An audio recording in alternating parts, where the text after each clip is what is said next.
हम लोग जो है इस समय देख रहे हैं वैयक्तिक समाजकारी के अभिगम पर।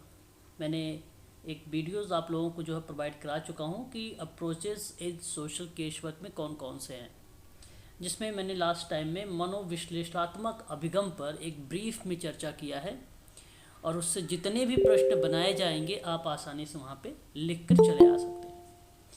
तो ध्यान रखिएगा कि ये अप्रोच है। अगर आपको MSW BSW में अगर आपसे पूछ लिया जाए कि आप अभिगम को लिखें तो आपको पता होना चाहिए कि हमें लिखना कैसे है। और डिस्क्रिप्टिव में तो ये आपके लिए डिस्क्रिप्टिव के साथ साथ ये आपके मल्टीपल जो चॉइस क्वेश्चंस आते हैं उसमें भी काफ़ी मदद करने वाला है ना। अब देखिए, मैं अगर आपसे बात करूं तो ये जो क्लास है MP सेट के लिए है। साथ ही साथ अगर हम बात करें MP सेट के अलावा UGC नेट की क्लास के लिए इम्पोर्टेंट है ये क्लास। MSW के जो स्टूडेंट है उनके लिए भी ये इम्पोर्टेंट क्लास है। आप देख रहे हैं मन सामाजिक चिकित्सा का प्रारूप। बेसिकली इस प्रारूप के बारे में अगर जिक्र किया जाए, इसी प्रारूप का नाम है निदानात्मक शैली का सिद्धांत। इसको डायग्नोस्टिक स्टाइल थ्योरी के नाम से भी जाना जाता है और कहीं कहीं इसे जो है साइको सोशल थेरेपी मॉडल के नाम से भी जाना जाता है। इसमें अगर मैं आप लोगों से बताऊं कि इसकी मुख्य भूमिका किस विद्वान की है तो आप सभी लोग ध्यान रखेंगे टर्नर की। किसका नाम याद रखेंगे? टर्नर का। जॉन टर्नर नाम याद रखेंगे आप सभी लोग, जॉन टर्नर का नाम। ठीक है। जॉन चार्ल्स टर्नर महोदय एक ब्रिटिश सामाजिक मनोवैज्ञानिक हैं और इन्होंने जो है एक थ्योरीज दिया और वो थ्योरीज बहुत इम्पोर्टेंट रही। उस थ्योरी का नाम था स्व वर्गीकरण का सिद्धांत। स्व वर्गीकरण का सिद्धांत, यह आप ध्यान रखेंगे। परंतु जब मन सामाजिक चिकित्सा की बात हुई, ध्यान रखेंगे, पहले पॉइंट को समझिएगा आप सभी लोग। मन सामाजिक चिकित्सा प्रारूप की जब बात हुई तो इस प्रारूप में कहा गया कि प्रत्यक्ष कार्य के साथ साथ अप्रत्यक्ष कार्य पर भी बल दिया जाएगा। आपको पता हो गया होगा, प्रत्यक्ष का मतलब मैंने डायरेक्ट बात होती है और अप्रत्यक्ष का मतलब इनडायरेक्ट बात होती है। प्रत्यक्ष का मतलब हुआ कि सेवार्थी के साथ काम मिलकर कर रहे हैं और अप्रत्यक्ष का मतलब हुआ कोई कार्यक्रम और कोई जो योजना बनाई जा रही है उसके माध्यम से या कोई नीति के माध्यम से आप उसे समाज की मुख्य धारा से जोड़ रहे हैं, तो वह अप्रत्यक्ष कार्य का पार्ट बन जाता है। तो मन सामाजिक सिद्धांत में सेवार्थी के साथ जब काम होगा तो वो प्रत्यक्ष रूप से भी होगा और अप्रत्यक्ष रूप से भी होगा।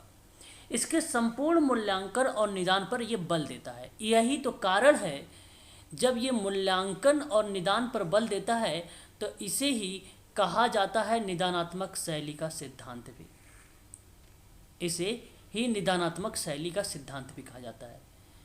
यहाँ आप अगर देखें तो फ्लोरेंस होलिश का मत एक है, विचार है कि मन सामाजिक सिद्धांत वास्तव में, ध्यान रखेंगे, फ्लोरेंस होलिश के बारे में अगर हम जिक्र कर रहे हैं यहाँ पर तो इनका कहना है कि मन सामाजिक, इनका विचार है वास्तव में सामाजिक वैयक्तिक सेवा कार्य की सामाजिक व्यवस्था उपागम का ही एक रूप है। इन्होंने बोला है इस बात को कि मन सामाजिक जो सिद्धांत है ना, ये बेसिकली जो व्यक्तिगत समाज कार्य की सामाजिक व्यवस्था का सिद्धांत है उसका ये एक रूप है। मतलब आप ये कह लीजिए जुड़वा। ठीक है। वहीं टर्नर की बात अगर हम करें, इन्होंने कहा कि सेवार्थी की मन सामाजिक चिकित्सा में न केवल सेवार्थी, उसके परिवार या समूह का अध्ययन आवश्यक है और उसकी चिकित्सा के लिए समुदायों के साथ भी प्रत्यक्ष रूप से कार्य करना पड़ता है। प्रत्यक्ष रूप से कार्य करने पड़ता है। और ये अगर आपसे पूछा जाएगा तो टर्नर का नाम आएगा पेपर में, ध्यान से सुनिएगा। और यदि आपसे प्रश्न पूछा जाएगा कि सामाजिक व्यवस्था का सिद्धांत का उपागम का एक रूप है, तब नाम फ्लोरेंस होलिश का आएगा। किसका नाम आएगा? फ्लोरेंस होलिश का नाम आएगा। अब ध्यान से सुनिएगा, बार्टलेट ने सेवार्थी की समस्या के समाधान में केवल सेवार्थी ही नहीं परिवारों के समूहों और समुदायों के साथ कार्य करने की आवश्यकता पड़ती है। तो मतलब समस्या के समाधान में ही केवल नहीं, यहाँ परिवार, समूह, समुदाय के साथ जब कार्य करेंगे तो उसकी हमें ज़रूरत पड़ती है। यानी एक प्रकार से सिस्टम थ्योरी की बात करते हैं, सिस्टम थ्योरी की बात सर करते हैं जी। सर इसको जॉन टर्नर का स्वकारणीय कौन सा वो क्या बोल रहे थे सर, बता रहे वो हैं, जो बता रहे साइड में हैं लिखा था? जगदीश सर, क्या बता रहे सर? हैं, बता रहे हैं, सारी बात बता रहे हैं, एक बार ध्यान सुनिए।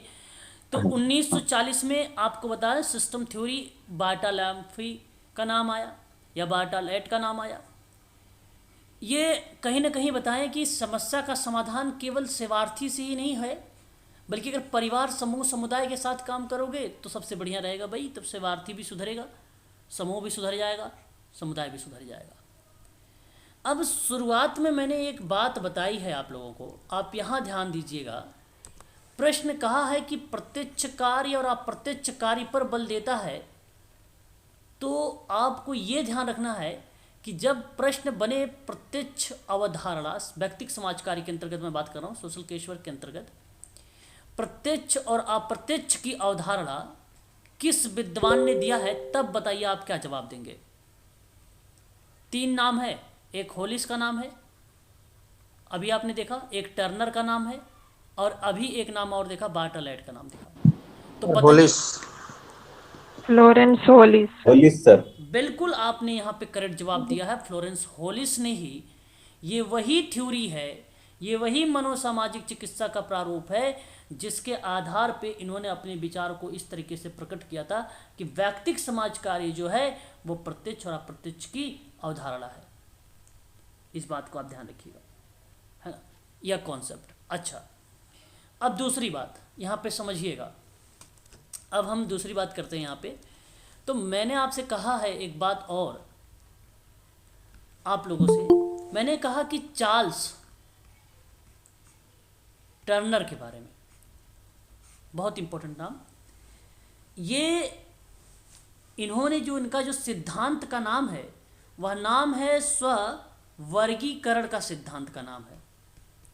बात को समझिएगा अच्छे से आप सभी लोग। यहाँ पर इन्होंने जब यह सिद्धांत दिया तो इस सिद्धांत में ये बात कहा था कि उन परिस्थितियों का वर्णन करता है जिसके तहत एक व्यक्ति एक समूह के रूप में लोगों के संग्रह के साथ साथ समूह के संदर्भ में लोगों को समझने के परिणामों का अनुभव करेगा।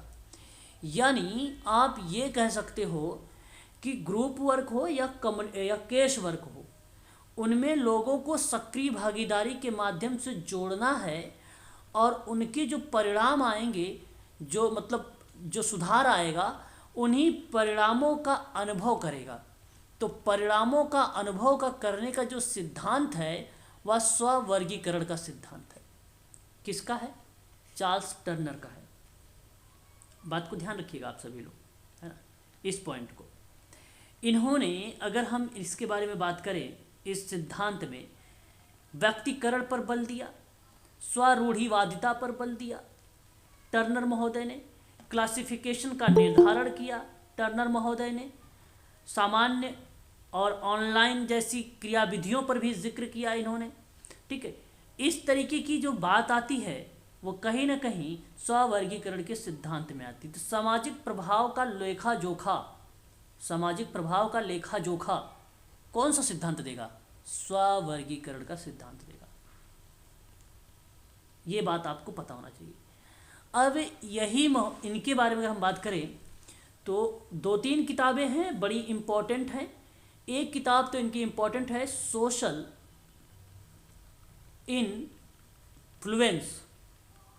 सोशल इन्फ्लुएंस किताब 1991 में आई थी। किसकी किताब थी? चार्ल्स टर्नर की किताब थी। दूसरी आपको ध्यान रखना है यहाँ पे, ठीक है, दूसरी जो है रिडिस्कवरिंग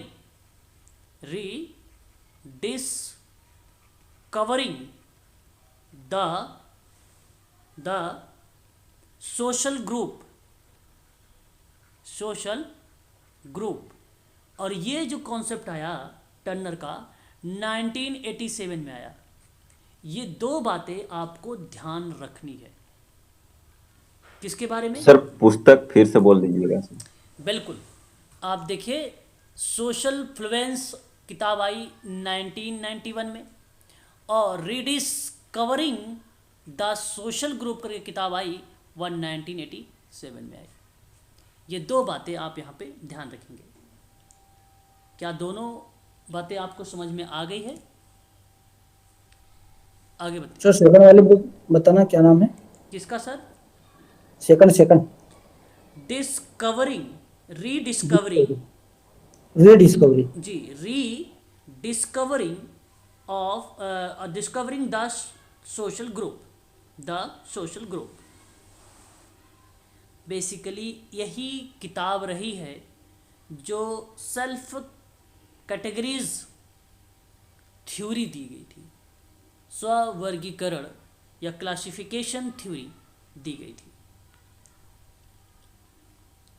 इन्फ्लुएंस क्या लिखा सर? ये द इन्फ्लुएंस क्या करें?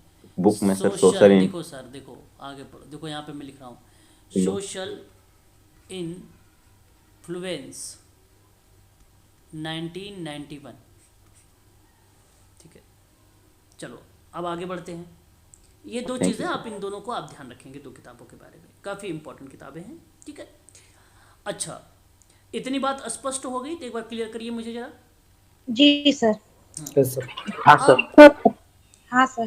चलिए अब आगे बढ़ते हैं। अब यहाँ पर आप देखें तो हमारे सामने आ रहा है एक प्रत्यक्ष और अप्रत्यक्ष की अवधारणा को लेकर, प्रत्यक्ष और अप्रत्यक्ष की अवधारणा को लेकर। तो नाम आप लोग यहाँ पे लगा दीजिएगा, फ्लोरेंस होलिस का नाम नोट कर लीजिए, नोट कर लीजिएगा।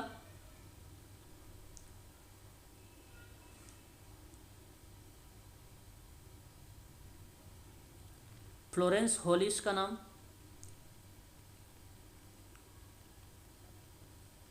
अब इनकी जो किताब रही, ध्यान से सुनिएगा सभी लोग, फ्लोरेंस होलिस के बारे में नोट कर लिया वो कॉन्सेप्ट? बताइए एक बार। इंपॉर्टेंट चीज़ अब चल रही है इसलिए आराम से चल रहा हूँ ताकि प्रत्यक्ष कोई गलती अप्रत्यक्ष ना है ना करें आप सर? लोग। पेपर में सवाल आता है ये। तो इनकी एक किताब रही the psycho social approach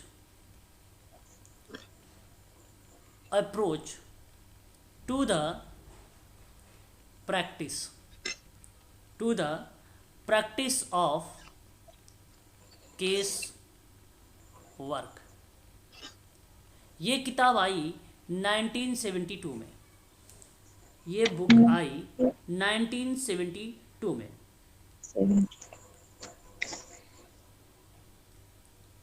clear? Ji sir. इतनी बात आप लोगों को ध्यान रखना है, इनमें कोई खास इम्पोर्टेंट बुक इनकी और नहीं रही है। जितनी फेमस किताब ये रही, इसी को आप लोगों को जो है ध्यान रखना होगा इनके संबंध में। ठीक है, सोशल केसवर्क के प्रोसेस में ये एक अहम भूमिका निभाते हैं फ्लोरेंस होलिस महोदय, फ्लोरेंस होलिस महोदय, है ना? क्लियर? अच्छा, आप लोगों ने एक चीज़ और सुना होगा, द हेल्पिंग प्रोसेस करके, helping process the social work, helping process का नाम सुना होगा, पढ़ा है आप लोगों ने, सुना है ना? हाँ सर। हाँ, जब इसके बारे में बात हो, हेल्पिंग प्रोसेस के बारे में, तो यहाँ आप लोग ध्यान रखिएगा असेसमेंट। ठीक है, असेसमेंट एक स्टेप मैं बता रहा हूँ, हेल्पिंग प्रोसेस का स्टेप मैं यहाँ पे लिख देता हूँ ताकि आपको पता चले सारी चीज़ें, है ना? मैं आपसे बात कर रहा हूँ। थोड़ा हिंदी में बता दीजिए। अच्छा, ये बेसिकली एक प्रकार से मदद करने की प्रक्रिया के बारे में बात हो रही थी सर। तो अगर मैं हेल्पिंग प्रोसेस की, मतलब मदद करने का तरीका किस तरीके से होगा, उसका मदद करने का प्रोसेस क्या होगा, कौन सा स्टेप आएगा, तो एक आएगा आपका असेसमेंट। असेसमेंट को सर हम लोग बोलते हैं आकलन। ठीक है, आकलन, इस चीज़ को ध्यान रखिए। उसके बाद आएगा एक्शन प्लानिंग, एक्शन प्लानिंग, और एक्शन प्लानिंग को क्या हम लोग बोलते हैं? योजना। क्रिया योजना। नियोजन, नियोजन। है ना। और उसके बाद आपको बताना है यहाँ पे इम्प्लीमेशन, मतलब इम्प्लीमेशन का मतलब क्या होगा?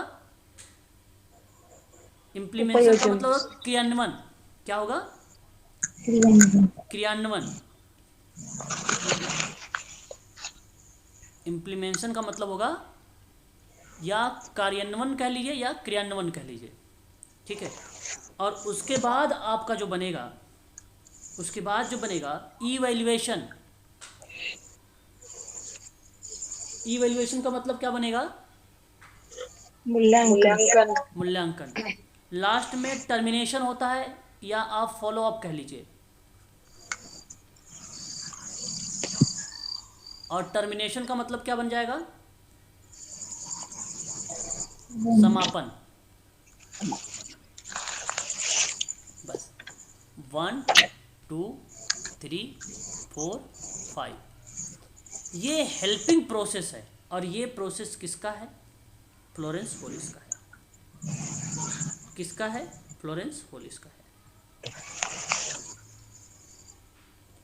अब असेसमेंट से पहले भी एक चीज आती है, इनटेक। कह सकते हैं? बिल्कुल कह सकते हैं, है ना। चलो अच्छा, ये तो हो गया क्लियर। आगे बढ़ते हैं। अब देखिए आगे बढ़ेंगे। अब हमारे सामने एक और उपागम आता है। उस प्रारूप का नाम है जो है प्रकारात्मक प्रारूप। क्या नाम है इसका? प्रकारात्मक प्रारूप। अब प्रकारात्मक प्रारूप के बारे में अगर मैं आप लोगों से जिक्र करूं तो यह प्रारूप ऑटो रैंक का है। किसका है? नोट करिएगा, ऑटो रैंक का है। अब ऑटो रैंक महोदय के बारे में अगर हम बात करें तो एक ये मनोविशेषज्ञ विद्वान हैं, ऑस्ट्रियाई विद्वान है, मनोविश्लेषक। आपको बता दूं, सिगमंड फ्रायड के सबसे करीबी अगर कोई सहयोगी था, किसका? फ्रायड का। अगर कोई करीबी सहयोगी था तो वो ऑटो रैंक था, है ना। और ऑटो रैंक के बारे में अगर हम जिक्र करें तो बड़ी इनकी फेमस कॉन्सेप्ट आई हैं। पहले मैं कॉन्सेप्ट बता दूं, फिर उसके बाद आपको इसके लेकर चलता हूं प्रकारात्मक उपागम पर, है ना। ठीक है, चलिए देखिए, इनमें एक बात तो आपको ये ध्यान रखना है, इनका जो एक आर्ट एवं artist, art and artist 1932, the trauma, है ना। द, यहाँ पे ट्रोमा ऐसे लिखा जाएगा, द ट्रोमा ऑफ बर्थ 1929, ठीक है, 1929। विल थेरेपी, विल थेरेपी 1936, ठीक है। Truth and reality, truth and reality 1936। Beyond psychology, beyond psychology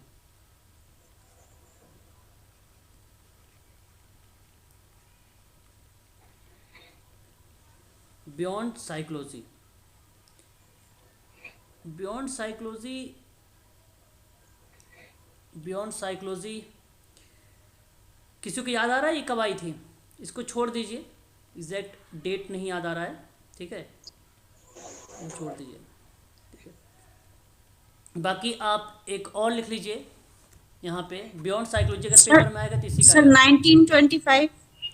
beyond psychology की, हाँ जी।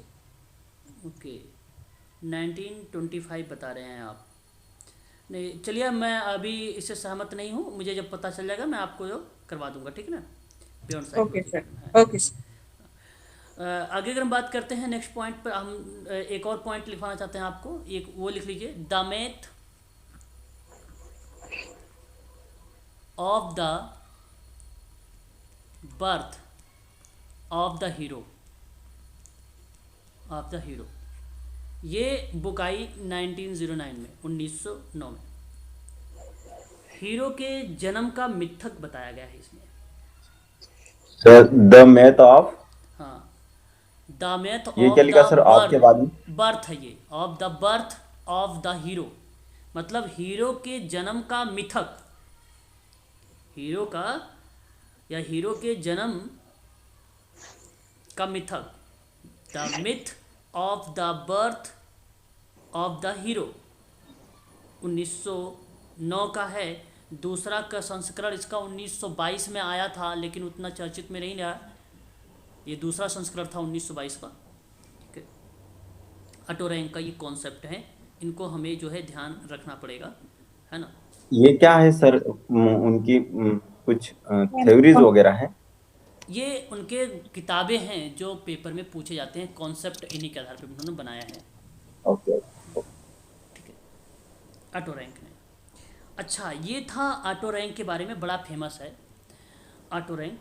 और ऑटो रैंक जनक कहे जाते हैं कार्यात्मक, अगर हम बात करें अभिगम के, कार्यात्मक अभिगम के क्या कहलाते हैं, ये जनक कहे जाते हैं। ये आपके लिए एक और इम्पोर्टेंट पॉइंट है।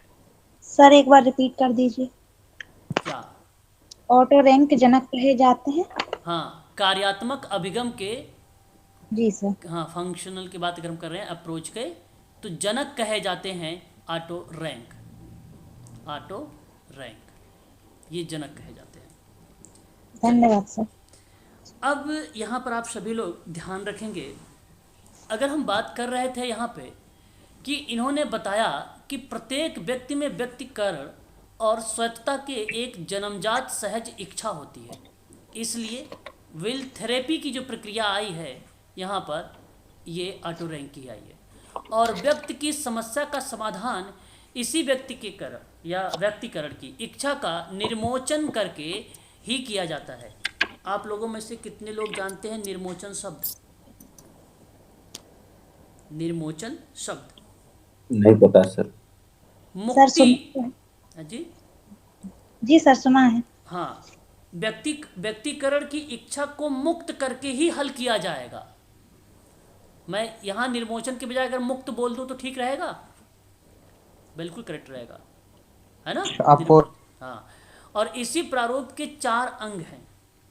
चारों अंग कभी कभी पेपर में हमसे जो है पूछ लिए जाते हैं क्रमबद्धता के रूप में। पहला मिलन, दूसरा पृथक्करण, तीसरा प्रक्षेपण, चौथा पहचान। और फिर इसके अंतर्गत कहा गया कि सेवार्थी और कार्यकर्ता के साथ अंतःक्रिया करना, मतलब कार्यकर्ता के साथ क्रिया और प्रतिक्रिया करता हुआ सेवार्थी संबंधों का रचनात्मक प्रयोग करना सीख जाता है। और इस प्रारूप के प्रयोग में व्यक्ति के अपने स्वयं के विषय में निर्णय पर अधिक बल देता है। तो मैं ये कह सकता हूँ कि सेवार्थी कार्यकर्ता के साथ अंतःक्रिया करते समय रचनात्मक रूप से संबंध का उपयोग करना सीख जाता है ना। और फिर कहता है कि कार्यकर्ता सेवार्थी द्वारा लिए गए निर्णय के लिए उत्तरदायी ग्रहण नहीं करता है। सेवार्थी आत्मनिर्णय के सिद्धांत का प्रयोग करके इस प्रकारात्मक प्रारूप में एक ऊंचा स्तर रखता है। मतलब आप ये कह सकते हो कि सेवार्थी आत्मनिर्धारण के सिद्धांत का उपयोग करते हुए इस कार्यात्मक प्रारूप में एक उच्च मानक बनाए रखता है, क्योंकि समाज कार्य के अभ्यास में उपचार के लिए सेवार्थी की आत्मनिर्धारण क्षमता का विकास करके उसकी कार्यात्मकता में वृद्धि की जाती है। या आप ये कह सकते हो कि समाज कार्य के अभ्यास में उपचार के लिए सेवार्थी का आत्मनिर्णय क्षमता विकसित करके उसकी दक्षता में वृद्धि होती है। दक्षता भी आप यहाँ पे शामिल कर सकते हो शब्द को, है ना। इस चीज़ को आप लोग ध्यान रखिएगा। तो ये बातें आप लोगों को क्लियर हुआ फंक्शनल अप्रोचेस के बारे में? एक बार बताइए।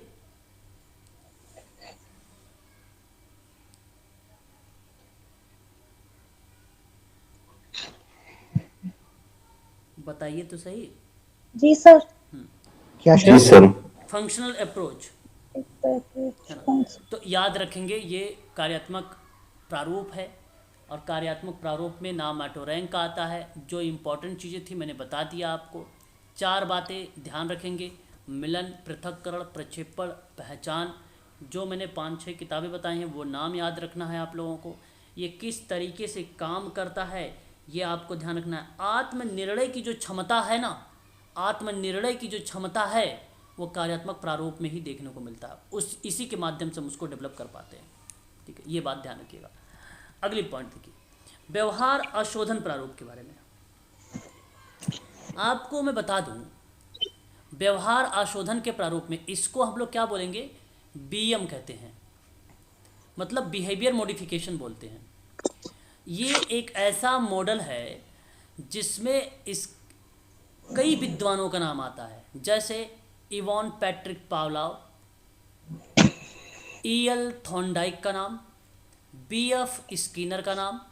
द्वारा दिए गए जो अनुसंधान है उन कार्यों के कारण हुआ, और इसके अनुसार सीखे हुए व्यवहार में प्रत्यक्ष रूप से परिवर्तन लाने के कई विधियां प्रयोग की जाती हैं, और इन विधियों में सकारात्मक पुनर्बलन, सुव्यवस्थित और विसुग्राहीकरण, प्रतिरूपण और दूसरी विधियां भी इसमें शामिल होंगी। अब मेरी बातों को आप सभी लोग ध्यानपूर्वक समझिए। मैंने आप लोगों से इवान पैट्रिक पावलोव के बारे में पहले भी बता चुका हूँ। इवान पावलोव महोदय एक फिजियोलॉजिस्ट विद्वान हैं, और इनको सन 1904 में, कब, 1904 में नोबल पुरस्कार से नवाजा गया है। किससे? नोबल पुरस्कार से। और 1904 के समय में ही इन्होंने सबसे पहला शास्त्रीय अनुबंधन का सिद्धांत दिया था, और इनका जो सिद्धांत था वो बिहेवियर पे था, परंतु ये आदत निर्माण पर बल देता था। मैंने पहले भी आप लोगों के साथ इसके बारे में पढ़ा भी चुका। क्लियर? बताइए एक जी बार। जी हाँ, कुछ बच्चे नोट भी कर रहे होंगे। नोट अगर कर लेंगे तो मुझे बता देंगे भाई, है ना। सर। कर रहे हैं सर। हाँ, अच्छे से सभी इंग्लिश में क्या बोलते हैं सर? व्यवहार आशोधन। Behaviour modification model. जी ओके। अब इनकी तो कुछ ज़्यादा किताबें तो है नहीं, इनकी कुल टोटल मिला जुला के 5 किताबें हैं। 5 किताबों में से एक केवल किताब रही है जो कई बार पेपर में, वो भी सीटेट वगैरह में पूछा जा चुका है। तो मैं आपको वो बुक लिखवा देता हूँ, वो नाम आप ध्यान रखेंगे। ठीक है। कंडीशन, क्या लिखेंगे आप पहले? कंडीशन। पंडित। हाँ, कंडीशन रिफ्लेक्स, रिफ्लेक्स। और ये किताब आई सन 1926 में, सन 1926 में। ये किताब आप इसको ध्यान रखिएगा, इवॉन पैट्रिक पावलोव के बारे में। ठीक है, क्लियर? जी सर। चलिए अब बात कर लेते हैं थॉर्नडाइक के बारे में। आपने इनके बारे में भली भांति तरीके से रूबरू होंगे, आपको पता भी होगा। इसको, इनका पूरा नाम अगर बात करें, एडवर्ड ली थॉर्नडाइक है, मनोवैज्ञानिक हैं ये। पशु व्यवहार और सीखने की प्रक्रिया पर उनका कार्य के आधार पर ही आधुनिक शैक्षिक मनोविज्ञान की एक वैज्ञानिक नींव पाड़ी, एक प्रकार से नींव डाली। यही कारण है कि शैक्षिक मनोविज्ञान के जनक किसे कहा जाता है, तो याद रखेंगे ए.एल. थॉर्नडाइक को कहा जाता है। शैक्षिक मनोविज्ञान का मैंने रीज़न भी बता दिया आपको कि क्या रीज़न रहा है जिनकी वजह से इनको कहा जाता है। ठीक, ये बात भी आपको ध्यान रखना होगा। सर रिपीट कर दो ना सर थोड़ा सा। शैक्षिक मनोवैज्ञानिक के जनक हाँ, ईएल। ई.एल. थॉर्नडाइक के बारे में अगर हम बात करें, पशु व्यवहार और सीखने की प्रक्रिया पर, पशु व्यवहार और सीखने की प्रक्रिया पर, सीखने की प्रक्रिया पर इनका जो कार्य रहा, टोटली कार्य इसी के आधार पर रहा, और इन्हीं के आधार पर ही आधुनिक शैक्षिक मनोविज्ञान की वैज्ञानिक नींव पड़ी। और यही वजह से इनका नाम जो है फेमस रहा शैक्षिक मनोविज्ञान में। तो शैक्षिक मनोविज्ञान के जनक कौन? तो याद रखिएगा एडवर्ड ली थॉर्नडाइक का नाम आएगा। आप इनको ध्यान रखिएगा। इनकी किताब 2 किताबें हैं, बड़ी फेमस रही हैं, उन किताबों के बारे में भी आप नोट कर लीजिए। एक किताब इनकी रही है, आप स्क्रीन पर भी देख सकते हैं, animal intelligence, animal intelligence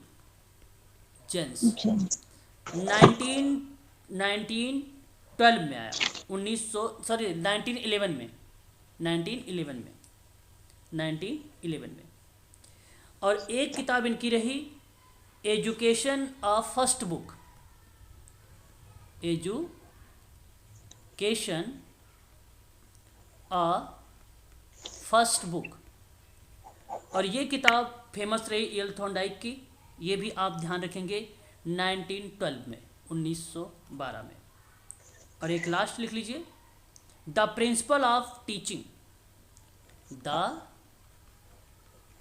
principle of teaching, और ये किताब जो रही सन 1906 बस। एजुकेशनल साइकोलॉजी सन 1913 में आया था। एजुकेशनल साइकोलॉजी की बात कर लेकर हम लोग, तो ये 1913 में आया था, है ना। बस ये बात आप लोग ध्यान रखेंगे, ठीक है। अच्छा, एजुकेशन क्या सर? एजुकेशनल साइकोलॉजी, शैक्षिक मनोविज्ञान के जनक। दूसरी बात, व्यवहारवाद के जनक भी, देखो व्यवहारवाद के जनक की बात करें तो जे.बी. वाटसन का नाम आएगा, लेकिन अगर आपसे कहे कि व्यवहार परिशोधन के जनक कौन हैं, व्यवहार परिशोधन का जनक कौन हैं, तब नाम क्या आएगा? स्किनर आएगा। सॉरी, ये तो ये स्किनर का नाम आएगा, यहाँ पे मैंने थॉर्नडाइक में डाल दिया, ठीक है। इनका नाम छोड़ दीजिएगा, यहाँ पे अभी वहाँ पे बताएंगे हम स्किनर में। ये वाला लिख लीजिए, ये वाला लिख लीजिए, वो स्किनर में बताएंगे, है ना, ठीक है। क्लियर हुआ ये बात? एक बार कंफर्म करिए आप लोग। जी सर। ठीक है, चल अब देखिए, यहाँ पर कह रहा है नेक्स्ट पॉइंट पे स्किनर के बारे में।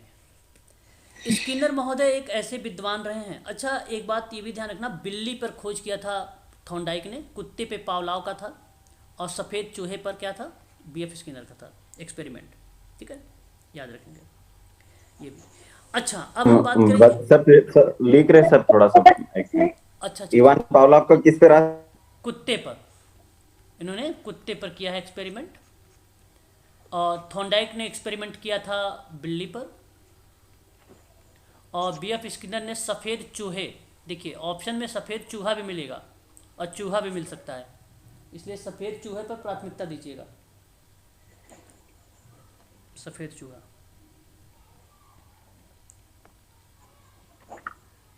क्लियर हो गया? बताइए तो आगे बढ़ें।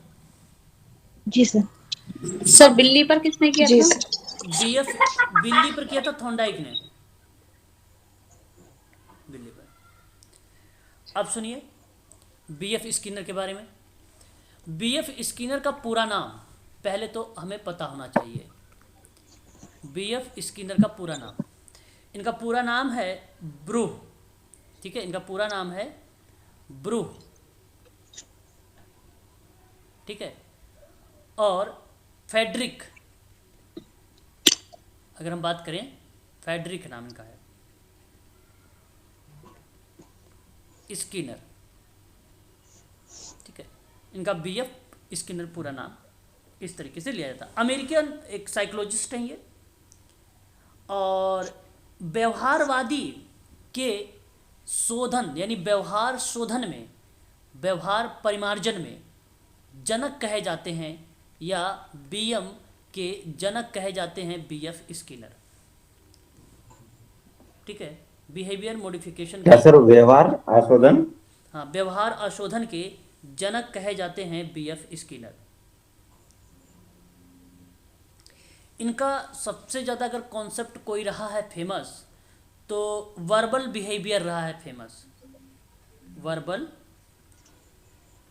बिहेवियर इनकी फेमस रही है। 1957 में किताब आई थी, कॉन्सेप्ट आया था, ठीक है। और साइंस एंड ह्यूमन बिहेवियर और ये जो किताब रही फेमस B.F. स्किनर की, वो 1953 की रही थी। 1953 की रही थी, ठीक है, 1953 का।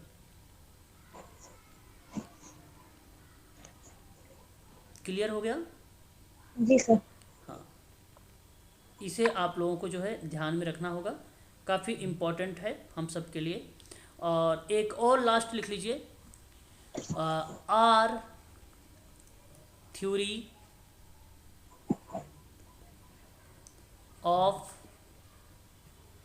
लर्निंग नेसेसरी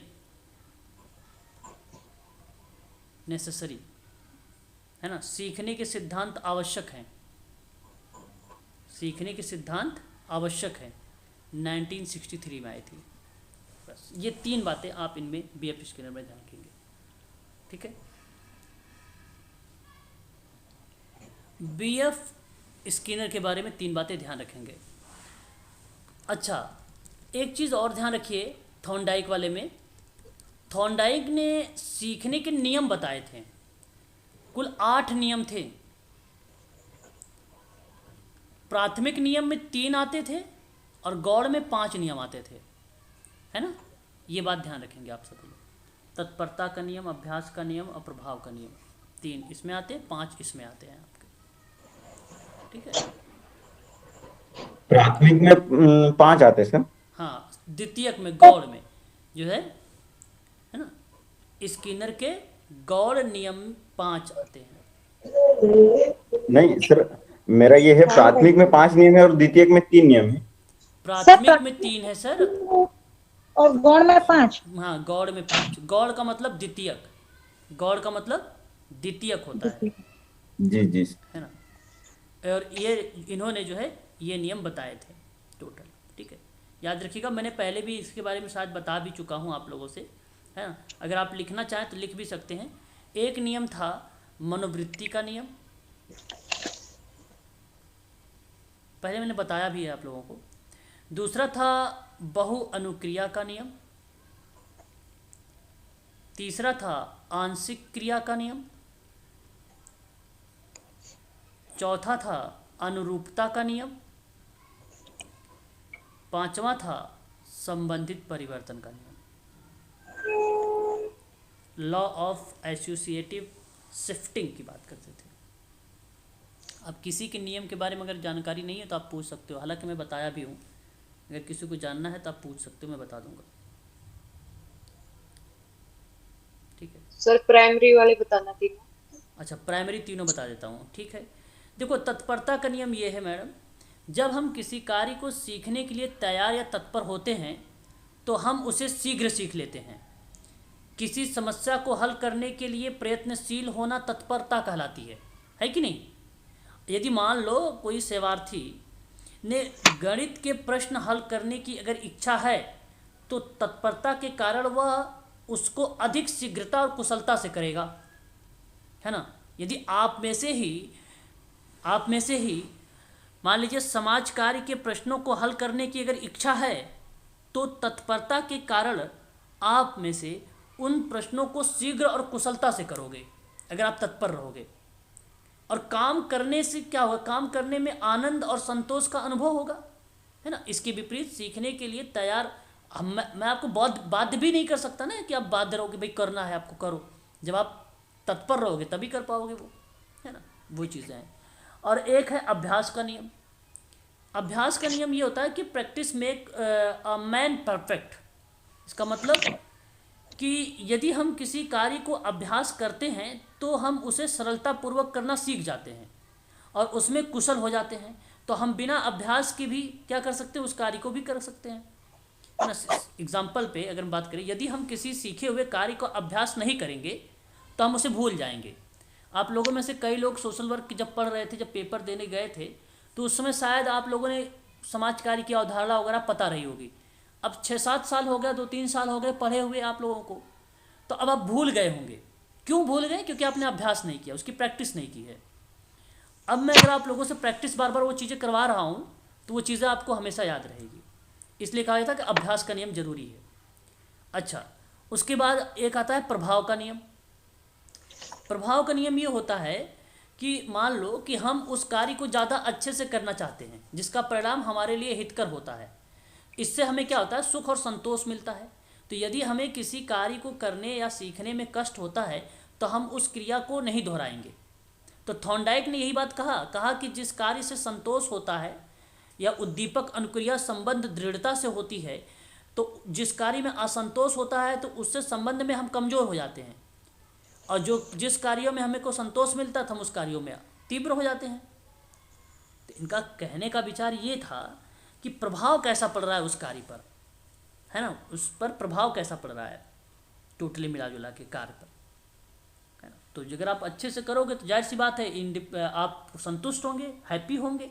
सही से करेंगे तो प्रभाव पड़ेगा पॉजिटिव। अब मान लो आपने अगर मान लो 100 प्रश्न आए, 100 में से 80 प्रश्न आप लोगों ने किए सोशल वर्क यूजीसी नेट में, तो आप यहाँ पर क्या हो? संतुष्ट हुए। और अगर यही क्वेश्चंस अगर आपके 50-60 करके आए हैं तो असंतोष हुआ आपके अंदर, है ना। तो इसका प्रभाव मिलेगा ना, आपको रिजल्ट मिल गया भाई, जेआरएफ आ गया आपका, आपको रिजल्ट मिल गया, परिणाम मिल गया आपको। यहाँ पे परिणाम थोड़ी ना मिलेगा 50-60, है ना।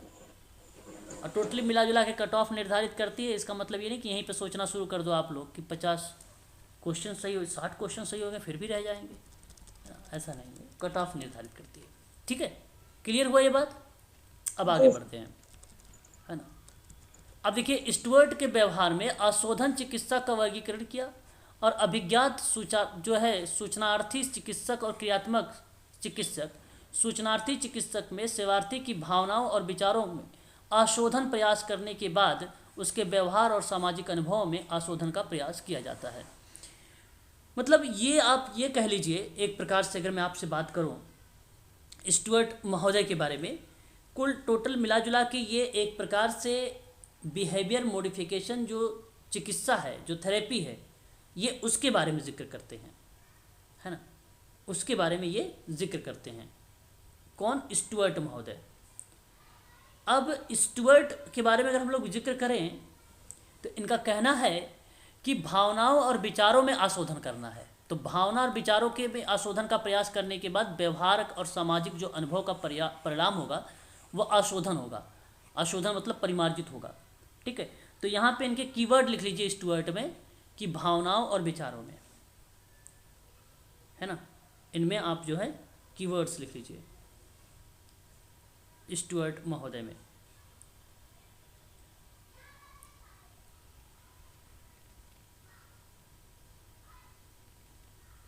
क्लियर? जी सर। ये बात आप ध्यान रखेंगे। अच्छा, फिर आप आगे देखेंगे, क्रियात्मक चिकित्सा में सेवार्थी की भावनाओं और विचारों के अनुमान लगाए बिना ही प्रत्यक्ष रूप से व्यवहार में परिवर्तन लाने का प्रयास किया जाता है और सेवार्थी के पर्यावरण व्यक्तियों के व्यवहार में आशोधन किया जाता है, जिससे वह लोग सेवार्थी से भिन्न प्रकार के व्यवहार करें और सेवार्थी के लिए वो लाभदायक हो। बात सही भी है, करेक्ट है ना। तो ये चीज़ें यहाँ पर फिर शामिल हो जाती है।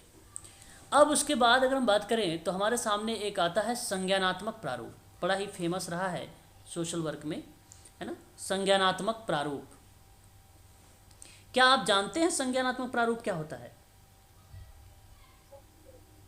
Cognitive behaviour. ओके, देखो ये मनोविज्ञान में अगर हम बात करें, जो संज्ञानात्मक मॉडल है वो 3 चीज़ों पर आधारित है।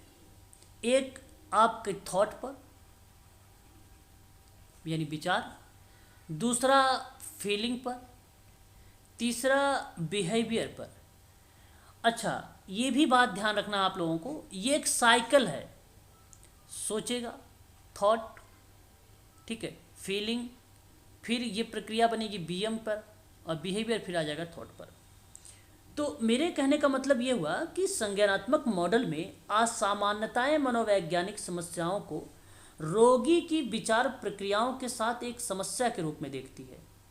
और संज्ञानात्मक चिकित्सक वे अक्सर सिद्धांत में एबीसी के बारे में बात जो है पता करते हैं। अच्छा, एबीसी जानते हो क्या होता है? एबीसी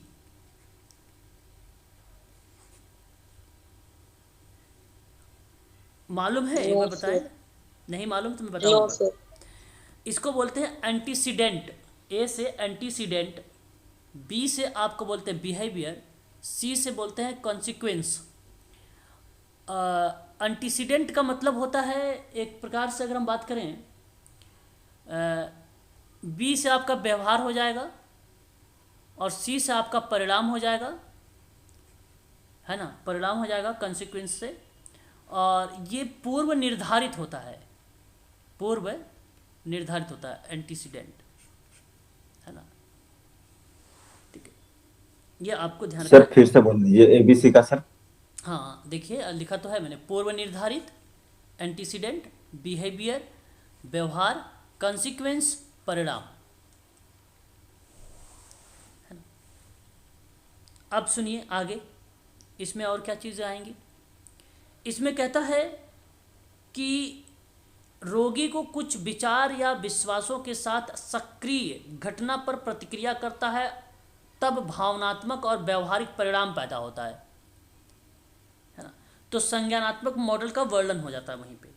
तो संज्ञानात्मक जो प्रारूप है ये बेसिकली अभिव्यक्ति, सक्रिय सूचना, संस्करण, इस प्रकार दृष्टिकोण या दृष्टिगत तरीके से प्रस्तुत करता है जहाँ पर सेवार्थी को एक प्रकार से सामंजस्य की भावना डेवलप होती है, प्रेरित होता है सेवार्थी। ये प्रक्रिया इसमें शामिल होती है। और इन प्रक्रियाओं में अगर हम बात करें तो एक विद्वान का नाम आया टॉलमैन का 1932, और एक विद्वान का नाम आया कर्ट लेविन का, कर्ट लेविन 1936। इस पर इन्होंने विचार किया है संज्ञानात्मक प्रारूप पर। बेसिकली संज्ञानात्मक प्रारूप में अगर भूमिका आती है तो जीन पियाजे का नाम आता है। ये बात आपको पता होना चाहिए, क्योंकि टोपोलॉजी शब्दों के बारे में अगर जिक्र होता है तो टोपोलॉजी नोट कर लो, पेपर में आया हुआ सवाल है ये, टोपोलॉजी, टोपोलॉजी ऐसे ही करके आया हुआ है। कॉन्सेप्ट किसका है ये? तो ये कर्ट लेविन का है, कर्ट लेविन का है टोपोलॉजी। लेकिन जब बात संज्ञानात्मक प्रारूप में या उसके विकास पर बात होती है तो नाम आता है जीन पियाजे का नाम। संज्ञानात्मक विकास का सिद्धांत हम इसको कहते हैं, है ना, क्लियर। अब संज्ञानात्मक विकास के सिद्धांत में जीन पियाजे महोदय ने दो शब्दों का प्रयोग किया है। जानते हैं कौन कौन सा शब्द? समावेशन और समायोजन, दो शब्द, समावेशन और समायोजन। अच्छा, समावेशन को मैं आपको बता दूं, आत्मसातीकरण भी कहते हैं। क्या कहते हैं? आत्मसातीकरण भी कहते हैं। इसका मतलब क्या हुआ? हमारे पहले से मौजूद जो स्कीमा है, स्कीमा का मतलब होता है मानसिक प्रखंड। आप लोग भी सोच रहे होंगे कौन से कहाँ से हिंदी आ रही है, परंतु ध्यान रखें, स्कीमा मानसिक प्रखंड जो हमारे मस्तिष्क में जानकारी लेने की प्रक्रिया है, उसी को बोलते हैं मानसिक स्कीमा। तो उन तरीकों को प्रतिबंधित करता है जो एक व्यक्ति लेता है और उन्हें संशोधित किए बिना पूर्व मसूदा जो पहले का मौजूद था आपके पास डेटा, उसमें मानसिक संरचना में नई जानकारी आपने व्याख्या कर दी। मेरा कहने का मतलब ये हुआ कि जो पुरानी जानकारी आपके पास थी, मौजूद जो जानकारी आपके पास थी, उसमें नई जानकारी आपने अवधारणा या अनुभव या आधार पे आपने जोड़ दिया, तो वो क्या हो जाएगा? आत्मसातीकरण हो जाएगा। वो क्या हो गया? आत्मसातीकरण हो गया। लेकिन जब समायोजन का मतलब होता है तो यहाँ कहा गया, ये पुरानी बातें, यहाँ पे पुराने प्लस नया जोड़ना हो गया। अच्छा, यहाँ पे नए अनुभव के परिणाम स्वरूप मौजूद जो विचार है उन योजना में बदलाव करना। मतलब आपके पास जो नए अनुभव हैं उस अनुभव में क्या करते हैं, परिवर्तन करना, बदलाव करना, वो क्या हो जाएगा, समायोजन। मान लीजिए बच्चा एक खिलौने को चूसने के तरीके को संशोधित करता है ना, तो वो समायोजित हो जाता है।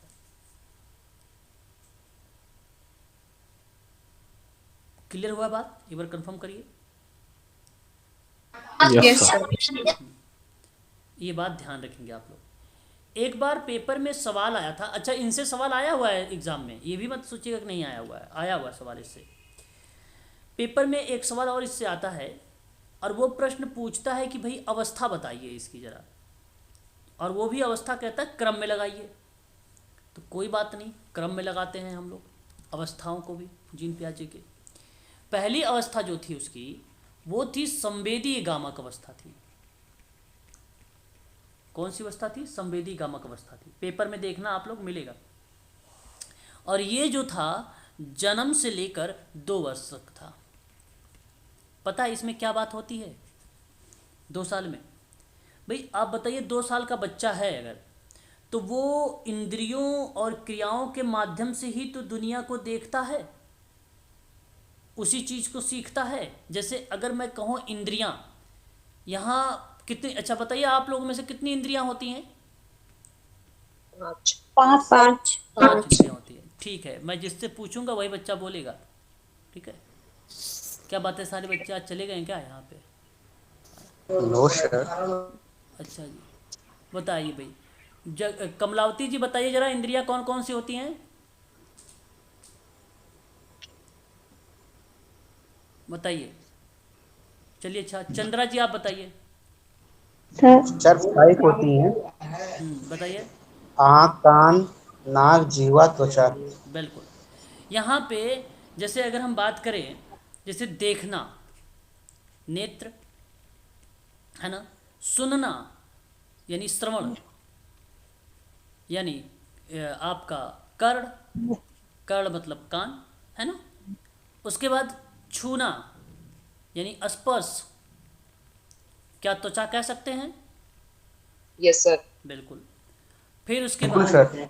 वाक यानी बोलना, क्या यहाँ पर हम लोग जिव्या। जिह्वा, जिह्वा। और एक क्या बचता है आपके पास? सूंघना सर, नाक। हाँ, नाक, नाक। सूंघना, नाक। ये 5 ज्ञान, इन्हीं की वजह से बच्चा सीखता है। तो संज्ञानात्मक विकास जो है बच्चे के इंद्रियों और गति के उपयोग से शुरू करता है। एक इम्पॉर्टेंट कीवर्ड बता रहा हूँ इसी में, वस्तु अस्थायित्व पाया जाता है। वस्तु अस्थायित्व पाया जाता है इसमें। अब वस्तु अस्थायित्व क्या होता है मैं आपको बताना भी चाहूँगा। किसी को, अच्छा कोई जानता है कि वस्तु अस्थायित्व क्या होता है? कोई भी बच्चा? मैं बताता हूँ जी। देखिए मैं बताता हूँ, वस्तु अस्थायित्व क्या होता है सर? जिसमें चीज अस्थायित्व से गायब नहीं होती है, लेकिन दृष्टि में ना होने पर भी वो चीजें दिखती हैं, मतलब बनी रहती रहती हैं। जैसे अगर मैं कहूँ, आप लोगों ने, आपके घर में छोटा बच्चा होगा तो आप कोई टॉयज वगैरह लेते होंगे और कहते हो ये देखो चिड़िया ले गई, है ना। तो ये बच्चे को पता है कि वो आपके पास है ना, फिर भी वो चीज़ें जो है, जैसे मैंने कहा ना, अस्थायित्व से वो गायब नहीं होती, परंतु दृष्टि में ना होने पर वो चीज़ें दिखती है, वो चीज़ें बल्कि नहीं दिखाई देती है ना। जो चीज़ें नहीं दिख रही होते वो चीज़ें, वहाँ इस शब्द को हम लोग कहते हैं वस्तु अस्थायित्व बोलते हैं। और ये शब्द यूज़ किया था जीन पियाजे ने, ध्यान रखिएगा, पहली अवस्था में इस शब्द को। और बच्चों को यह समझ विकसित करता है कि वस्तु को तब भी अस्तित्व में रहता है जब उन्हें देखा और छुआ नहीं जा सकता, उसके बावजूद भी वो होता है। हम देख नहीं सकते, छू नहीं सकते, लेकिन फिर भी वो चीज़ें होती हैं। ये बच्चे का ज्ञान एक बार प्रकाशमान पे सर डेवलप इसको तो शॉर्ट में ये भी बोला जा सकता है कि किसी भी प्रतिबिंब का जो है मस्तिष्क में बना रहना, नहीं अस्थाई नहीं प्रतिबिंब का बना रहना। प्रतिबिंब का, हाँ ये कह सकते हो, बना रहना, परंतु वो अमूर्त है ना, बना रहना, परंतु वो अमूर्त स्थिति में बना रहना, है ना। जी अमूर्त में। हाँ, अमूर्त जी स्थिति में बना रहना। ठीक है। अच्छा, दूसरी पॉइंट, दूसरी अवस्था लिखिए अब। दूसरा स्टेप हमारे सामने आता है, उसको भी आप लोग समझ लीजिए। दूसरा स्टेप जो हमारे सामने आता है, पूर्व संक्रियात्मक अवस्था। पूर्व संक्रियात्मक अवस्था, इसमें भी आप थोड़ा सा समझ लीजिए। ये 2 से 7 वर्ष होती है। क्रम लगाना होगा ये वर्ष के आधार पे, ध्यान रखिएगा, ऊपर नीचे आता है ये। अच्छा जी, अब सुनिए, इसमें क्या होता है कि बच्चों में स्मृति मतलब मेमोरी, जिज्ञासा और कल्पना का विकास होता है इसमें बच्चे का, क्योंकि बच्चे की उम्र देखिए 2 से 7 साल का है ना। और ये चीज़ों को ना प्रतीकात्मक रूप से समझने में सक्षम हो जाता है ना। घर घर खेलना, चाय पार्टी करना, है ना, और सोचना, है ना। लेकिन यहाँ पे जो वो सोचता है ना, वो सोचना एक प्रकार का उदासीन होता है। क्या होता है वो? उदासीन होता है इसका सोचना, और दूसरे के दृष्टिकोण पर विचार नहीं करता है ये। दूसरे के दृष्टिकोण, जो दूसरे का पॉइंट ऑफ व्यू है, जो वो बोलते हैं, उस पर वो विचार नहीं करता है। 2 से 7 साल का बच्चा, है ना। अपने घर में बच्चे होंगे, उस पर आप रिलेट करके सोचिएगा और समझिएगा तो और अच्छे समझ में आएगा। एक आता है सर, जैसे गुड़िया को बीवी। जी, क्या कह रहे हैं बताएं। सर गुड़िया वाली भी अवस्था तो इसी में आएगी ना, कि टॉय को, गुड़िया को जो है बेबी समझना। हाँ हाँ हाँ, बिल्कुल। जो जो सजीव चीज़ें होती हैं, जो निर्जीव चीज़ें होती हैं, जो उनमें सजीव का। निर्जीव चीज़ें होती हैं, निर्जीव, उसको सजीव समझना, है ना। उसको सजीव समझना मतलब इसमें जान है ना। आप उसको हिट मत करो। अभी देखिए, अगर बच्चा गिर जाता है तो लोग नहीं पैर से ज़मीन को मार देते हैं, तो बच्चा चुप हो जाता है, उसे लगता है कि हाँ इसको लग गई, लगा चोट, है ना, हो गया। तो वो चीज़ आ जाती है, बिल्कुल करेक्ट।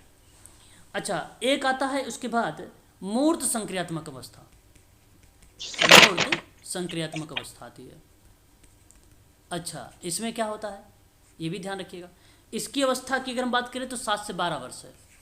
अब बताइए, 7 से 12 साल का हो गया बच्चा, तो आप ये समझिए कि यहाँ जो है स्वयं के विचार और दूसरे के विचारों के बीच में अंतर करने की क्षमता हो जाती है इसके अंदर, है ना। बच्चे वस्तुओं को उसकी संख्या, द्रव्यमान आदि के आधार पर वर्गीकृत कर लेता है। जैसे आप, अगर मैं बताऊं, पिछली वाली स्टेज में, पूर्व संक्रियात्मक अवस्था में, अब 2 गिलास ले लो, है ना। अब 2 गिलास आपने ले लिया, और एक गिलास आपके पास मान लीजिए लेंथ थोड़ी सी लंबी है, और एक गिलास जो है थोड़ा सा चौड़ा, लेकिन दोनों में अगर मैं बात करूँ दूध की मात्रा, इसमें जाहिर सी बात दूध यहाँ तक आएगा और इसमें दूध यहाँ तक आएगा। तो बच्चे को जब दोगे ना इस पूर्व संक्रियात्मक अवस्था में, तो उसे लगेगा कि इसके पास ज़्यादा दूध है, जो कि सामान्य दोनों के लिए क्या है, एक प्रकार से दोनों के लिए क्या है, ये बराबर है ना, इक्वल। हाँ इक्वल है, बराबर है। तो यहाँ पे वो माप तौल का बच्चा, ज्ञान हाँ हो यहाँ जाता पे है ये सर। बच्चा ये समझ नहीं पाता है। और इस प्रक्रिया में जिन पियाजे ने इस चीज़ को, जानते हो क्या बोला था, इसको बोला था पलटावी ज्ञान। क्या बोला था इसको? पलटावी ज्ञान बोला था। तो उसके अंदर कॉन्फ्लिक्ट बना रहता है। हाँ हाँ, ठीक है, ये चीज़ें बोलता है। अब इसी का यहाँ पे डेवलप हो गया इसका। अब ये क्या कर लिया, यहाँ पर ये जो है वस्तु को उसकी संख्या, द्रव्यमान आदि के आधार पे उसका क्लासिफिकेशन वो अब कर लेता है ना। वस्तुओं और घटनाओं के बारे में तार्किक रूप से वो सोच लेता है अब वो, है ना। ये चीज़ें यहाँ पर आ जाती हैं, है ना, तार्किक रूप से सोचना वगैरह। अच्छा, एक लास्ट स्टेज, चौथी स्टेज, इसको हम लोग क्या बोलते हैं, इसको हम लोग बोलते हैं औपचारिक संक्रियात्मक अवस्था कह लीजिए, या इसी को हम लोग कह सकते हैं हाँ, इसको हम अमूर्त भी बोल सकते हैं, और इसी को हम लोग ठोस भी बोल सकते हैं, है ना, ठोस भी बोल सकते हैं। अब ये आता है 12+, 12+। तो अब जाहिर सी बात है ये अमूर्त और वैज्ञानिक चिंतन करने लगता है ये अब बच्चा, है ना, इसको क्या करने लगता है, वैज्ञानिक और अमूर्त चिंतन करने लगता है। यह सबसे महत्वपूर्ण अवस्था है जहाँ मानसिक क्षमताओं का अधिकतम स्तर तक विकसित किया जा सकता है।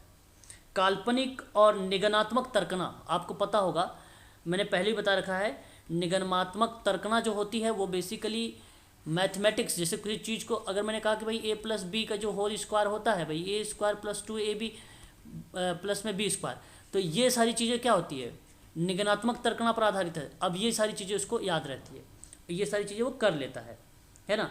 12 प्लस एज आ जाती है, काल्पनिक चीज़ों पर भी बातचीत कर लेता है, अमूर्त रूप से सोचने लगता है ना।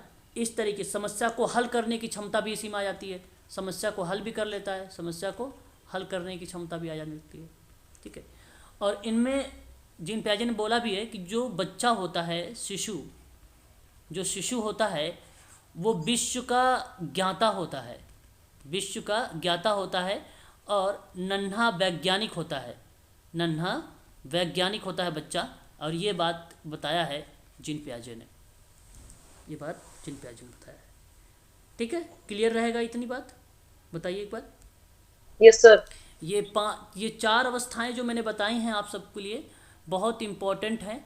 अवस्थाओं से हमसे पेपर में सवाल आ चुका है। संज्ञानात्मक प्रारूप, अब संज्ञानात्मक प्रारूप में इसको फिनिश कर देते हैं, ठीक है, फिर उसके बाद कल क्लास करेंगे। तो इस प्रारूप में देखिए व्यक्तियों को सोचने की क्षमता, चेतन प्रक्रिया, संवेग पर और प्रेरणा, व्यवहार को निर्धारित करती है और ये 3 आधारों पर उल्लेख है। पहला है, जब व्यक्ति प्रत्यक्षीकरण में परिवर्तन आता है तो उसके संवेग, प्रेरक और लक्ष्यों और व्यवहारों में परिवर्तन आएगा। जब उस व्यक्ति के लक्षण और प्रेरक में परिवर्तन आता है तो उसके परिणाम स्वरूप उसके व्यवहार में भी परिवर्तन आ जाता है। नए क्रियाकलाप यानी एक्टिविटी और नए प्रकार के व्यवहार की सहायता से प्रत्यक्षीकरण को बदला भी जा सकता है और इस दृष्टिकोण का अर्थ है प्रत्यक्षीकरण प्रेरकों और लक्ष्यों और व्यवहारों में परस्पर संबंध होता है। यदि कार्यकर्ता के विचार में सेवार्थी के लक्ष्य समाज के लक्ष्यों की लाए तो मैं अपने आप को पुनः स्थापन करने में सहायता भी प्रदान करूंगा और वह उसे ऐसे नए अनुभव प्राप्त करने में या नए व्यवहार प्राप्त के सुझाव देता है। मतलब ये चीज़ें वही है जहां आप लोगों से बताने की कोशिश किया जा रहा है कि समायोजन और सात्मीकरण, ठीक है, आत्मसातीकरण और समायोजन प्रक्रिया, इन चीज़ों को रिप्रेजेंट करता है यहाँ पर आपका संज्ञानात्मक मॉडल, ठीक है। ये बात ध्यान रखिएगा और 4 जो अवस्था है वो ध्यान रखिएगा। इन्हीं में आपका जो प्रश्न आ जाएगा, अगर एग्ज़ाम में प्रश्न पूछा जाएगा तो इन्हीं में से आ जाएगा जो मैंने अभी बताया है, ठीक है, इन्हीं में से आ जाएगा। क्लियर है, एक बार कंफर्म कर दीजिए आप सभी लोग। Yes sir. हाँ, अब अगर किसी को कोई डाउट हो गया है तो पूछ लीजिए। सर सोफल केस वर्क का पीडीएफ सेंड कर दीजिए। अच्छा सर, ठीक है, अभी सेंड कर देते हैं सर। एक बार बताइए कोई डाउट है आपके मन में? No sir. ओके, सर इसमें और कौन से अप्रोचेस आएंगे सर? अभी नीचे हैं और अप्रोचेस हैं, थोड़ा सा ये अप्रोचेस है ना तो इसलिए पढ़ना, सामाजिक भूमिका का अप्रोचेस है सर। ये अपन ने 3 कंप्लीट किया ना सर, ये संवेगात्मक, पूर्व संक्रियात्मक और अमूर्त संक्रियात्मक, और चौथा ये अमूर्त औपचारिक वाला 4 हुआ सर वो तो। हाँ 4 सर, 4 हुआ है। अभी है मैम, आगे मिलेंगे 7-8 मिलेंगे, आप जो भी मिलेंगे टोटल। ये संज्ञानात्मक विकास के वो है ना सर, क्या बोलना चाहिए, अवस्था, अवस्था, हाँ सर, अवस्था, ठीक है। चलिए, जीन पियाजे सर की मेरे जो थ्योरी सर थी, इसी में सर टास्क सेंटर्ड भी आएगा क्या सर? टास्क सेंट्रल्ड नहीं, ये टास्क सेंट्रल्ड वो बेसिकली थेरेपी है, ये हम मॉडल बात कर रहे हैं, वो थेरेपी है, ये अप्रोच है, वो अलग आएगा। टास्क सेंट्रल्ड और रिडाइकल अप्रोच सर? कौन सा? रिडाइकल, RADICAL, radical social work, radical. हाँ रेडिकल सर। मूलभूत वो थेरेपी है, वो उसका आता है रेडिकल सोशल वर्क, उसका है क्या बोलते हैं, क्या नाम उसका है, रॉबर्ट बेली, उसका नाम आता है। अच्छा, वो थेरेपी में आएगा सर? हाँ, वो थेरेपी में आएगा उसका नाम, है ना। इसकी एक कॉग्निटिव बिहेवियर की जो थेरेपी जो ये आया था डेवलपमेंट, कॉग्निटिव डेवलपमेंट आया था वो 1971 में आया था, जीन पियाजे का 1971 में आया था, है ना, कॉग्निटिव डेवलपमेंट थ्योरी। और अगर इंटेलेक्चुअल डेवलपमेंट थ्योरी की बात करें जीन पियाजे वाली, जीन पियाजे की, तो वो 1969 आया था, 1969 आया था। इंटेलेक्चुअल वाली, इंटेलिजेंस है ना, या इंटेलेक्चुअल डेवलपमेंट 1969, ठीक है। इन्हीं दोनों में से कोई पूछा जाएगा, अगर पूछा जाएगा दोनों तो कब आया था। सेक्सुअल साइकोलॉजिकल एक स्टडी थी, किताब आई थी, कोई फेमस नहीं रही, वो छोड़ दो।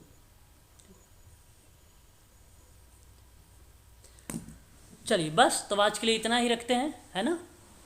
Yes sir. सर कल हाँ, कल की क्लास का समय वही है, 1 PM एक क्लास रहेगी, और जी। कल 1 PM आपका सोशल एक्शन चलेगा, और 6:30 जो आपकी चलेगी वो संस्था के अंतर्गत धर्म चलेगा। धर्म क्या है, वर्ण वगैरह क्या है, वो उस पर बात होगी। और 8:30 पे कल आपका ये समाप्त हो जाएगा।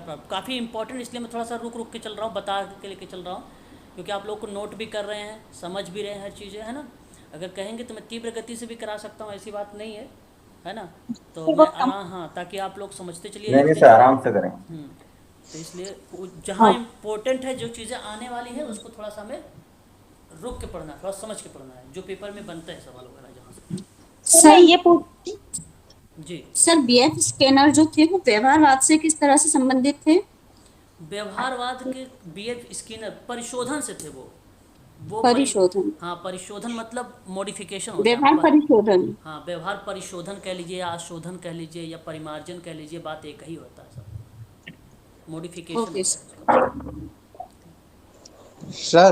जी जी सर जो हम लोग का पीछे का छूट गया उसका पीडीएफ कर दो सर, बस अभी भेज वही दो। डालने जा रहा हूँ, बस अभी टेलीग्राम व्हाट्सएप ग्रुप में आपको मैं डाल रहा हूँ, ठीक है। यूनिट नंबर 1 डालूंगा पहले, फिर उसके बाद 2, फिर 3। सर एक रिक्वेस्ट और है सर। सर जो जो क्लास जिस टॉपिक का क्लास ले रहे हैं उसका पीडीएफ अगर पहले ही भेज दिया जाए तो थोड़ा सा नहीं, ये नोट्स पहले वगैरह बनाने में पहुंची होगी आसानी हो PDF, जाती ऐसी बात नहीं है नहीं पहुंची। PDF मैंने पहले भी शायद आई थिंक डाल रखा है। ये PDF गई है कि नहीं गई है, आप बाद में ज्वाइन नहीं किए सर। होंगे। हाँ सर, मैं बाद में ज्वाइन किया हूँ। हाँ, तो नहीं पीडीएफ आई होगी। PDF, हाँ ऐसे ही हो रहा है, PDF पहले भेज दे रहा हूँ मैं, ताकि आप समझ लें बाद में, ताकि जो डाउट वगैरह भी बने आप पूछ सके बाद में, है ना। बिल्कुल सर थोड़ा सर नोट जो बनाने लिंक जी। सर जो लिंक आप भेजते हैं हम्म, उसमें अगर आप डेट मेंशन कर दो तो हमें पता चल जाएगा किस डेट की क्लास है वो। चलो अच्छा, ये चीज़ मैं पहले भी बता रहा था आप लोगों से, तो आप ही लोगों ने कुछ नहीं बोला। हाँ सर, डेट थोड़ा उसमें क्या है, हमको पता नहीं चलता सर, ये और कौन से टाइम जस्ट दोपहर की है, हाँ सुबह की है, वो वाली चीज हो जाती जी कोई सर, बात डेट नहीं, और टाइम। ठीक है। है, शाम की टाइमिंग का पता नहीं चलता। ठीक है, कोई बात नहीं, वो डेट भी मैं डाल दूंगा। आप लोग खासकर अपने आईडी से ज्वाइन किया करें, सभी लोग, है ना, दूसरे की आईडी से ना आया करें। कोई अपने भाई की आईडी से आ जाता है, कोई अपनी बहन की आईडी से आ जाता है ना। अपनी आईडी से आएंगे तो ठीक रहेगा, तो मुझे आइडेंटिफाई करने में अच्छा रहेगा, नहीं तो मैं उनको ज्वाइन भी नहीं कर पाता हूँ, है ना, क्योंकि मुझे लगता है कि भाई लिंक कहीं शेयर हो जाएगा, तो इस वजह से पेड क्लासेस हैं, इसलिए प्लीज़ अपनी ही आईडी से आप सभी लोग आया करें, है ना, ये खास कर ध्यान रखें। सर इसी ग्रुप में कुछ स्टूडेंट हैं जो मैसेज और कॉल भी कर रहे हैं नोट्स और PDF के लिए। सर जो सभी इस ग्रुप में जुड़े हुए हैं उनके पास तो होगे ना टेलीग्राम और व्हाट्सएप पर। अच्छा, फ़ोन कर रहे हैं पर्सनल बच्चों से पास। जी सर, मेरे पास अभी 1-2 के कॉल आए हैं सर। अभी मैं नाम ओपन करूंगी तो आप उनको डांटेंगे और नहीं, मैसेज नहीं, भी। मैं 1 मिनट सभी को बता दूं, अभी देखो कितने बच्चे हैं ग्रुप में, इन्फॉर्म कर दो भाई। कोई भी स्टूडेंट अगर कुछ क्लासेस ले रखे हो तो फीस मुझे आप लोगों ने दे रखा है ना। हाँ यस मैंने सर।